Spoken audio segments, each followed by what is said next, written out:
Yo, what up? Welcome to another episode of the Oakland Warriors podcast. I'm Patrick, and the 10-1 Golden State Warriors beat the Minnesota Timberwolves 123-110 in a really entertaining game where Andrew Wiggins actually looked like a max player for the first time that I've ever seen. He looks like he deserves $30 million. It was obviously a revenge game for Wiggins. He was 14 of 19, 3 of 6 from 3, 4 of 4 from the charity stripe, 4 boards, no assists, 2 steals, 35 points. That's an amazing stat line. That, I think, might be the best I've ever seen Andrew Wiggins play, at least in a Golden State Warriors uniform. If you've listened to this podcast at all, I have talked so much about Andrew Wiggins' lack of aggression. Everyone talks about Maple Jordan and Andrew Wiggins' athleticism. And I would always say, like, hey, I've never really seen it, you know? Like, I always figured, maybe is he just saving himself? Is this his way of kind of making sure he doesn't get injured? He doesn't miss many games, so that's kind of how I wanted to look at it optimistically, that this is the way he plays in order to kind of play under control and not get hurt. But regardless of why he does it, I was really, really impressed. I don't think Warriors fans have seen this Andrew Wiggins before, because he legit had 2 of the biggest monster dunks I've seen from anyone in a Warriors uniform in years, you know? Again, maybe it's because Gary Payton II has been throwing down massive dunks. Maybe he wants in on that.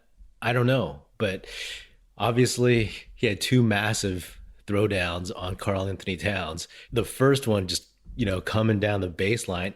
Yeah, he took off, man. He took off from, I believe, outside the key. And Karl-Anthony Towns just kind of gave up. He kind of jumped and then just turtled up and curled up and let Wiggins throw it down. The second one at the end of the game, after Wiggins had a couple possessions earlier, nailed a clutch 3-pointer in Cat's face. Jordan Poole missed a 3-pointer, big rebound. Andrew Wiggins comes from the wing down the lane and goes over Karl-Anthony Towns and throws it down really massively, hangs on the rim, and showed some legit emotion. He kind of flexed. He looked like he shouted. I think you could hear him on the broadcast, and that never happens, right? That was right in front of the Minnesota bench, and I'm sure that felt really, really good to him. I mean, it felt great for me as a Warriors fan. I was like, man, can we please get this more often? Luckily, the Warriors, they are a deeper team, as we all know, and we don't need Wiggins to be the second option like we needed him to be last year. Right now, that's Jordan Poole, But this aggression and the use of all of his physical tools is a huge asset. If he can tap into this, maybe once every 3 games, once every 5 games, I don't know, that would be amazing. Warriors fans around the world would thank him. I don't know. I was just kind of dumbstruck. I finished this game super late because I kept rewinding all of the massive dunks in this game by the Warriors. Gary Payton II had a few too. I'll get to that later. But Wiggins, man, if he can summon that just against his old team, the Minnesota Timberwolves, and his former teammate, I mean, can't you just bring that a little bit more? Maybe like 80% of that every night? Just find that motivation within? This is kind of a revelation. I mean, but in a way it is frustrating too, right? Because if he can do this, why doesn't he do it on the regular? I get it. He has this personality, kind of quiet, kind of likes to blend in, and this offense doesn't need to feature him. But man, I'm sure they would feature him more if he did these things on a regular basis. Hey, an optimist would say this could unlock the real Andrew Wiggins, but we shall see. I wouldn't put money on it, because of his track record and the way he seems to like to blend in to this Warriors team and the way they basically need him to blend in, I guess. But man, that was a sight to behold. It was very surprising. I thought that he would have a good game, but not a great game. Like I thought after he hit a few shots that, maybe he would go cold, end up with like 20 points or something, a quiet 20. And that's the thing. His points are usually really quiet. And this was the loudest game he's ever had on the Warriors. Some other things from this game, Gary Payton II, he threw down a couple, at least two, maybe three massive dunks. It's just fun to watch him play. He gets everybody excited. I mean, there was that one break where Steph got the steal and Gary Payton was running, and the crowd and even the Warriors bench, this was in the first quarter, first half sometime, the bench was anticipating it. Maybe it was second quarter, but you could hear like the crowd go, oh, like before Steph even threw the alley-oop, and the bench spazzed. It was awesome. I'm glad this wasn't a letdown game for the Warriors after the Hawks game, before the Bulls game. They got off to a good start, and I would say that Wiggins helped it not be a letdown game because he was clearly more motivated than he's ever been. The one thing, though, is Draymond Green did get injured. He, I guess, had some kind of contusion, some knee contusion, banged knees with somebody. He came out of the game, never came back, and that's when the Wolves made their run. That's what made this a close game, a game closer than it should have been. It's interesting, right? Because we've seen this Warriors team without Klay Thompson. We know what that's like. He's been gone for 2 years. We've seen this team without Stephen Curry because he was gone for a year. But we've never seen this team without Draymond Green. And for people who think Draymond Green is overrated, just look at what happened to the Warriors when he was out. That heart and soul of the team was gone. Everybody was capable, but it kind of felt like that engine in the middle of everything was out. People were playing hard, but the guy that really, really like talks and orchestrates the defense and the offense was gone. And I'm guessing they'll sit him out of the Chicago game, the Bulls game coming up on Friday, because if he couldn't come back in this game, they'll check it out. You got to take precautions, right? It's still November. This is going to be the 12th game of the season against the Bulls. And let's face facts, that in the grand scheme of things doesn't matter as much as having Draymond Green healthy the rest of the season, specifically the end of the season into the playoffs. At his age, with the kind of banging he takes, with what his body's been through over the last 9 years, whatever, you don't want to take any chances. And hell, like it'll give the other guys on the team a chance to step up, right? In a way, there's somebody that can do a little bit of what Klay Thompson does, right?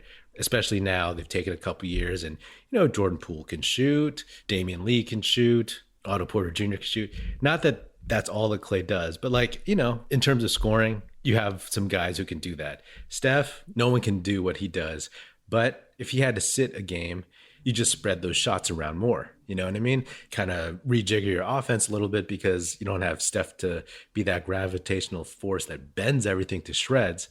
But, you have guys who could shoot. Draymond, if he's out, you lose a ton of intangibles, if you know what I'm saying. It's like you lose the guy who is pushing, who is motivating. You have veterans, you have Steph, you have Andre Iguodala, you have Looney, but you don't have that guy who is like just intense nonstop.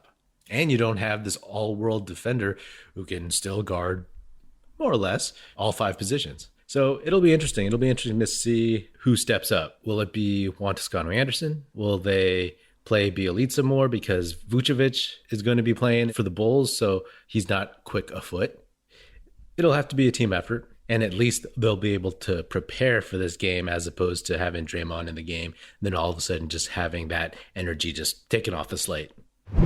The NHL season is underway, and DraftKings Sportsbook, an official sports betting partner of the NHL, has an unbelievable offer to celebrate the greatest sport on ice.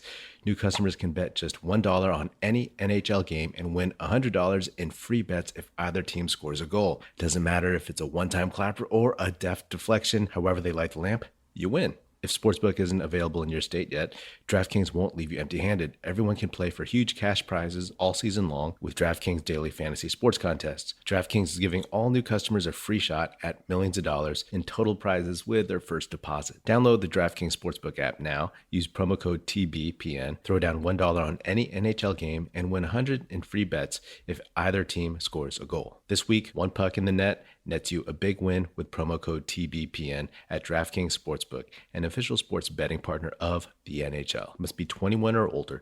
New Jersey, Indiana, or Pennsylvania only. New customers only. Minimum $5 deposit and $1 wager required. One per customer. Restrictions apply. See DraftKings.com/sportsbook for details. Gambling problem? Call 1-800-GAMBLER. A couple other things. Kevon Looney had a great game.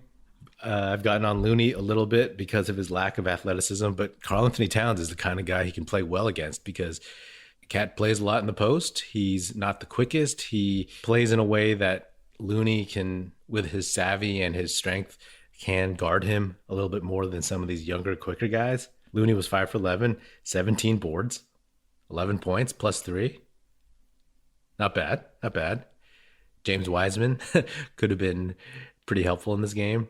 And speaking of Wiseman, man, it's a good thing the Warriors didn't have the first pick and pass on Anthony Edwards, or else people would be up in arms about passing on Edwards and LaMelo Ball. I wonder how James Wiseman felt watching Edwards, who I believe, they're friends. I think Wiseman talked about that a little bit last year, but hopefully just gets his competitive juices going because kid dropped 48 points on 16 for 27, 7 for 13 from 3. You kidding me? 9 for 12 from the line, 5 boards, 5 assists, -3. That's not bad. That's not bad when you lose by 13. Good on Edwards, man. He is the guy that the scouts hoped he would be. You know, he's not disinterested. He works hard. He plays hard, and his shot has come along. How about that? And lastly, this game, Minnesota people, they'll say they just wanted to get rid of Andrew Wiggins, and they'll always say that they won the D'Angelo Russell, Andrew Wiggins, Jonathan Kuminga trade. But I don't see it. D'Angelo Russell hit 4 threes in a short span in the third quarter, but outside of that, he wasn't doing too much. Once Draymond went out, once Jordan Poole started guarding him again, sorry, Jordan Poole, but Gary Payton II was doing a better job. He hit some shots. He had 18 points, 4 of 10 from 3, 7 for 15. But I'll take Andrew Wiggins and his fit on the Warriors, especially if he comes with Jonathan Kuminga, who, and I talked about this after the draft, we were all curious about what would happen with that Minnesota pick. The Minnesota pick, we're watching the Timberwolves games, we're watching them in the standings, we're watching their lottery balls, we're watching where their pick ends up, and we ended up with Jonathan Kuminga. And let's be honest, there's a really good chance Jonathan Kuminga is going to be the best player in that trade. D'Lo, he is what he is. Andrew Wiggins is what he is. Jonathan Kuminga, because he's that unknown entity, unknown quantity, he has a chance to surpass them both. And I think he can do it. But we shall see. That might take a while to determine for sure. Anyway, that's all I got for now. Usually I write down some notes, but I was just so energized, I guess, by Andrew Wiggins' game and how he finished that game that I just kind of had to go with it. It's starting to feel like old times, isn't it? But excuse me for rambling if I did. Anyway, that's another episode of the Oakland Warriors podcast. Be sure to subscribe wherever you get your podcast. Feel free to hit me up on Twitter at Patrick Epino, EPINO, or at Oakland Warriors. Check us out at oaklandwarriors.com, and be sure to tell your fellow Warrior fan friends to tune in and listen. The Oakland Warriors podcast is produced by National Film Society and is a part of the Basketball Podcast Network. And if you're so inclined, please leave us a 5-star rating and review on Apple Podcasts. That would be awesome. That's it. Music in this episode provided by Paper Sun. Special thanks to Paul Amardo for production support. See you next time, and go Dubs.